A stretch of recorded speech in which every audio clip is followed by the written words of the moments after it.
जब से रसिया और यूक्रेन में टेंशन स्टार्ट हुआ है, आप देखेंगे फर्टिलाइज़र एक बहुत बड़ा चैलेंज जो है वो भारत के लिए बन गया, ना कि भारत के लिए बाकी पूरे वर्ल्ड के लिए। तो इसका असर आपको भारत पे भी देखने को मिलेगा। रसिया जो है आप देखेंगे फर्टिलाइज़र एक्सपोर्टर कंट्री था, तो वो बहुत सारे कंट्रीज़ को आप उसके लिए इंग्रेडिएंट भी प्रोवाइड कर रहा था। लेकिन अब यहाँ पे हालांकि वो आप देखेंगे कॉन्फ्लिक्ट में इन्वॉल्व हैं, तो यहाँ पे ये किसानों को बहुत ज़्यादा दिक्कत आने वाली है। यहाँ पे देखेंगे India is facing the challenge of meeting its requirement of fertiliser supply which has been disrupted ahead of kharif sowing in the wake of Russian invasion of Ukraine. आपको पता है खारिफ सीजन का सोइंग स्टार्ट होने वाला है। आप देखेंगे खारिफ सीजन मई जून से शुरू हो जाता है। आप बहुत जगह देखेंगे यहाँ धान की खेती शुरू हो जाएगी खारिफ सीजन में। फर्टिलाइज़र रिक्वायरमेंट बहुत ज़्यादा बढ़ने वाला है, लेकिन फर्टिलाइज़र का जो आप देखेंगे सप्लाई प्रॉपर हो नहीं पा रहा है, तो इसका आपको दिखेगा इसका इफेक्ट हमारे किसान पे। हालांकि गवर्नमेंट पूरा कोशिश कर रही है कि इसका कम से कम इफेक्ट देखे, पर कुछ ना कुछ तो आपको इसका इफेक्ट देखने को मिलेगा। इंडिया जो है 500 लाख मिलियन टन का फर्टिलाइज़र हर साल खपत कर रहा है पिछले 10 सालों से। आपको पता होगा जिस तरह हम लोग लगातार एक्सपोर्ट पे ध्यान दे रहे हैं, हम लोग का प्रोडक्शन बढ़ रहा है, तो लगातार फर्टिलाइज़र जो है उसका डिमांड भी बढ़ रहा है। सेंटर ने जिस तरह सब्सिडी किसानों को देना शुरू किया, इसको भी देखेंगे फर्टिलाइज़र का डिमांड बहुत ज़्यादा बढ़ रहा है। और नॉन यूरिया का दाम बहुत ज़्यादा है, नॉन यूरिया जो भी फर्टिलाइजर है उनका दाम बहुत ज़्यादा है, इसलिए जो बहुत सारे किसान हैं वो अभी भी यूरिया को पसंद करते हैं। गवर्नमेंट हालांकि कोशिश कर रही है कि अलग अलग उसका रिप्लेसमेंट लाए जिससे यूरिया पे निर्भरता किसानों का कम हो, जैसे नीम कोटेड यूरिया भी लाया गया, लेकिन देखेंगे फिर भी जो यूरिया है किसानों की पहली पसंद है।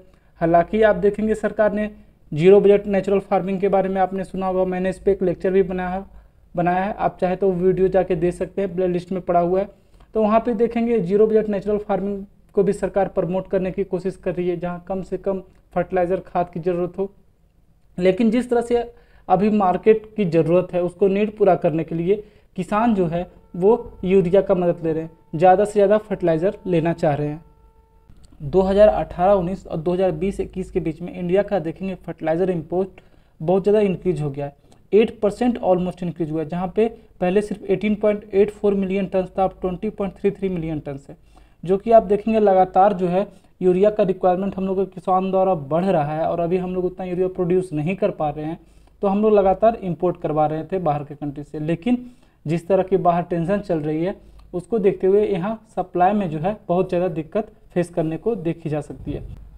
अब इतना ज़्यादा हम लोग का डिमांड फर्टिलाइज़र का बढ़ क्यों रहा है? देखिए एग्रीकल्चर आउटपुट जो है लगातार हम लोग का बढ़ रहा है, किसान जो है वो मॉडर्न टेक्निक्स अपना रहे हैं हम लोग का, इसलिए जो आप देखेंगे आउटपुट इंक्रीज़ हो रहा है, अलग अलग मेथड अपना रहे हैं। अब उनको पता है कौन से टाइम में कौन सा क्रॉप लगाना है, कौन सा वेराइटी लगाना है, किस तरह डिजीज़ से बचाना है, सारी सुविधाएं अब किसान के पास आप देखेंगे पहले से ज़्यादा बेहतर तरीके से उपलब्ध है।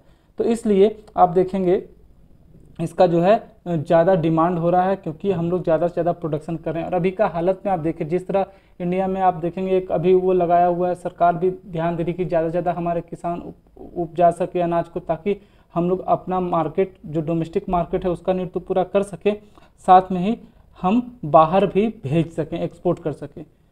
तो इन सब को लेकर आप देखेंगे लगातार डिमांड जो है वो बढ़ रहा है। तो यहाँ पे देखेंगे हम लोग यूरिया का भी डिमांड बहुत ज़्यादा बढ़ रहा है। अब ये सब से कैसे आप देखेंगे सरकार टैकल करने की कैसे कोशिश कर रही है? देखिए भारत सरकार किसानों को लगातार सब्सिडी दे रही है। यहाँ पे जैसे अगर मान लिया जाए सप्लाई कम है, डिमांड ज़्यादा है, तो ऑटोमेटिक फर्टिलाइज़र का आप देखेंगे प्राइस बहुत ज़्यादा हाई हो जाएगा।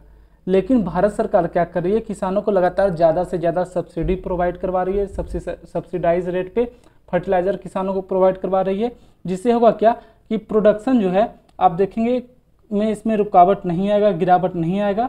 हाँ, लेकिन आप देखेंगे किसान को इसका बहुत ज़्यादा फायदा मिलेगा, उनको एक्स्ट्रा पॉकेट खर्चा जो उनका जेब पे पड़ेगा नहीं, लेकिन सरकार जो है अपने फंड से इसको वहन करेगी।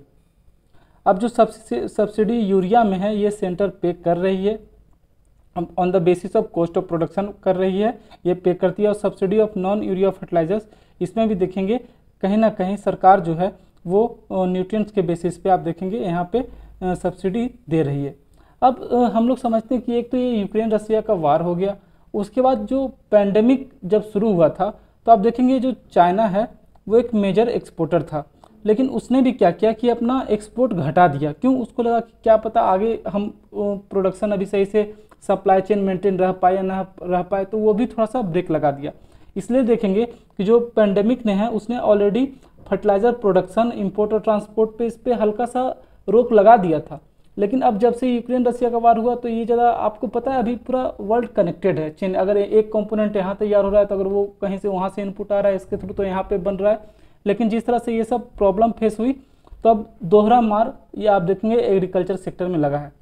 हालांकि देखेंगे सिर्फ यही रीजन नहीं है, जिस तरह से आप लगातार यूरोप हो गया, अमेरिका हो गया, ब्राज़ील, साउथ ईस्ट एशिया में जिस तरह डिमांड अचानक से बढ़ रही है, ये भी देखा जाता है कि एक रीजन हो सकता है अचानक से फर्टिलाइज़र का आप देखेंगे प्राइस हाई जाने का।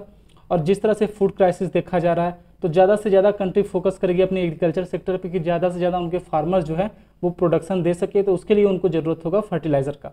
तब अलग अलग गवर्नमेंट देखिए ज़्यादा से ज़्यादा प्रोक्योर करना चाह रही है, फर्टिलाइजर्स लेना चाह रही है, जिसके कारण रेट बहुत हाई है। हालांकि आप देखेंगे इंडियन एक्सप्रेस का आर्टिकल है fertiliser supply disrupted, how does government plan to meet shortfall. यहाँ पे सरकार हर संभव कोशिश कर रही है। और इसी को देखते हुए देखिए रिसेंटली जो मनसुख मांडविया हैं उन्होंने बोला है कि कोई फर्टिलाइजर का शॉर्टेज नहीं है, हम लोग बहुत ही जल्दी सेल्फ रिलायंट हो जाएंगे, खुद से ही अपने देश में यूरिया बनाएंगे, किसानों का मदद पूरा करेंगे। इन्होंने बोला कि 2025 तक हम खुद सारा इतना प्रोडक्शन कर लेंगे कि अपनों किसानों की ज़रूरत पूरा कर लेंगे।